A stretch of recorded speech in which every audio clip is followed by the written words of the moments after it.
chaជំរាបសួរអ្នកទាំងអស់គ្នាឥឡូវគូសាខ្ញុំកំពុងតែនាំគ្នាដើរចាដើរនៅក្នុង China Town ណានៅក្នុង China Town នៅក្នុងសហបុរីទាំងអស់គ្នាចានេះកំពុងតែដើរទៅរកហាងទុរេននៅខាងមុខនេះចាហាងទុរេននៅខាងមុខនេះចាទុរេននឹងមួយគេអ្នកគេលក់ច្រើនណាទាំងអស់គ្នាហើយធំមកអត់ដឹងមកពីខាងណាខ្លះទុរេនហ្នឹងចាហើយពួកយើងទាំងអស់គ្នាហ្នឹងក៏បានធំក្លិនឈ្ងុយដើរកាត់អត់បាននាំនេះចូលទិញចាចូលទិញទុរេនតថ្លៃលេខកើតក៏បាននាំគ្នាបាន3ប្រអប់ទៅចាហើយតម្លៃ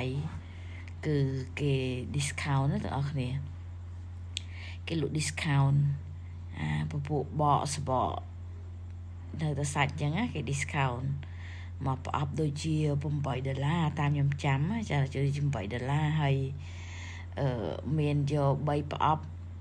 មក$20ចាអញ្ចឹងពួកយើងកំពុងតែcheck មើលថាគួរយកប្រអប់មួយណាអញ្ចឹងណាចាហើយតម្លៃល្អដែរហើយទុរេនហ្នឹងមិត្តភក្តិខ្ញុំថាដូចជាយកចូលពីម៉ាឡេស៊ីប្រហែលជាទុរេនពីម៉ាឡេស៊ីមកទៅចាឥឡូវហ្នឹងពួកយើងកំពុងតែរកមើលហើយថាយកប្រអប់មួយណាចាហើយក៏រើសចុះរើសឡើងទៅក៏យកបាននេះគាត់ធ្វើយកបាន3ប្រអប់មិត្តភក្តិខ្ញុំក៏កំពុងតែរើសយកអញ្ចឹងណាចា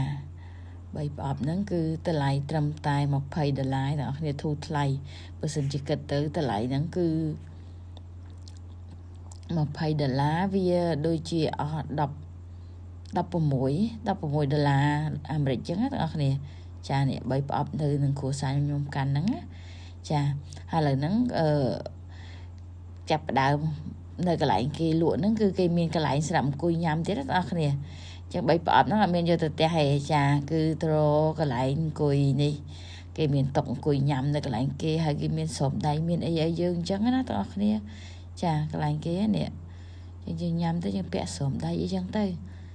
ចាហើយនេះគាត់អ្នកញ៉ាំសប្បាយចិត្តណាគាត់ថាមិនដែលទិញត្រេនបានថោកចឹងណាចាធ្លាប់ម្ដង3ប្រអប់ប៉ុណ្ណឹងតម្លៃតូចណាស់ក៏$100ដែរចាប៉ុន្តែថ្ងៃហ្នឹងគឺពួកយើងដើរនៅ China Town ហ្នឹងទិញបានថោកចា3ប្រអប់ហ្នឹងត្រឹមតែ$20ទេតែគាត់ថាវាមិនវារៀងទុនដែរហើយចឹងណាវាមិននៅហឹងណាចាប៉ុន្តែញ៉ាំបានចាឆ្ងាញ់ហើយនេះក្មួយខ្ញុំមកគាត់ញ៉ាំហើយសួរគាត់ក៏ធ្វើអឹមអៀនអញ្ចឹងចាអរគុណច្រើនមានតែប៉ុណ្្នឹងទេអរគុណ